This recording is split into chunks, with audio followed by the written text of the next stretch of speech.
Hey up lads and lasses, Damphyre here, back again with some more Infinite Lagrange. So I've got a completely new mic because the old one was being a pain in the ass. So do let me know how this is sounding. That's why in the last episode I was resetting up some sound stuff because the old mic was messing up a little bit. Either way, new mic, it's apparently really good. I'm really not good with this whole audio thing. It's not my cup of tea. I work in IT. So, regardless, we are carrying on with the fighters and bombers. As you can see, next up is going to be the Spore, and then we're going to go into the B192 as well. I'm trying to record both of those today at least, and then get those out today for the Spore, and then tomorrow for the B192. So, if all things go to plan, you should have a couple of videos this week, and I'll even try and get some extra ones out over the weekend if I manage to find the time. So let's just jump straight into the Spore. I know this is one that a lot of you are going to be really interested in because it's one of the premium anti-aircraft fighters that we have available to us. It's cheap. You can get loads of them out. They do good AA. There is a caveat to that though, and I'm going to say this now. This has to be in the fleet that is being attacked with aircraft.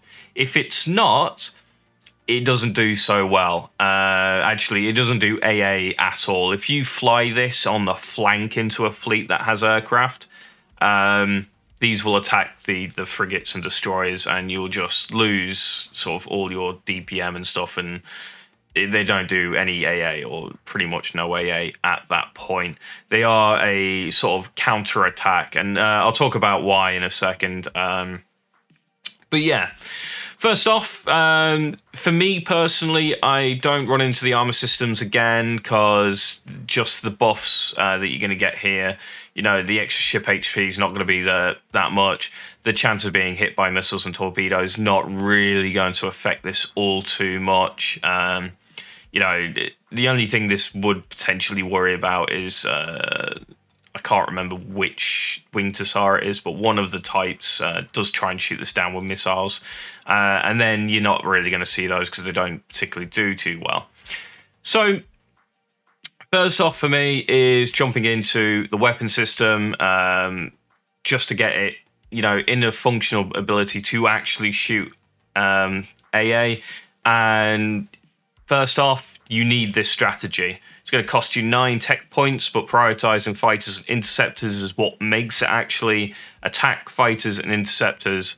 Even though, if we look here, it's supposed to be prioritizing fighters and corvettes anyway, but for whatever reason, it just doesn't seem to want to do that. I'm not entirely sure. It might be because of this can provide anti-aircraft support to all friendly targets in your formation. It's probably due to a counter-attack thing, so yeah.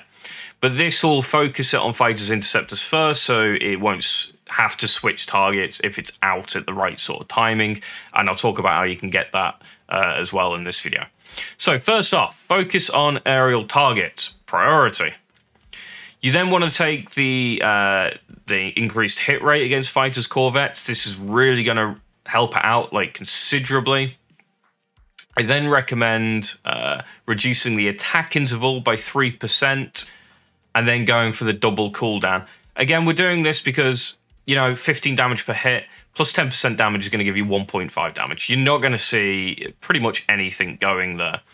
You do, however, still have, one strategy, the reduce attack interval, the hit rate, 2 cooldowns. You have 2 slots left here, and you're pretty much kind of set up to just go straight into the all cannon damage at this point, giving it 20%, so you're going to get an extra 3 damage there. Again, really not that much, even with the 30% buff for buffing the weapon as well. Pursue targets when the target's HP falls below 20%, increases attack chances in a single round by 1 and reduces attack interval by 40%. I'm actually going to recommend this one here. This more or less does allow you to sort of guarantee that you get the kill on the enemy that you are chasing after. And I do recommend this one here because sometimes they'll retreat back to carrier and then you'll retarget, and this gives it a chance of just killing that before it gets back to the carrier, especially because of the reduced attack interval and the increasing the attack chances in a round by 1.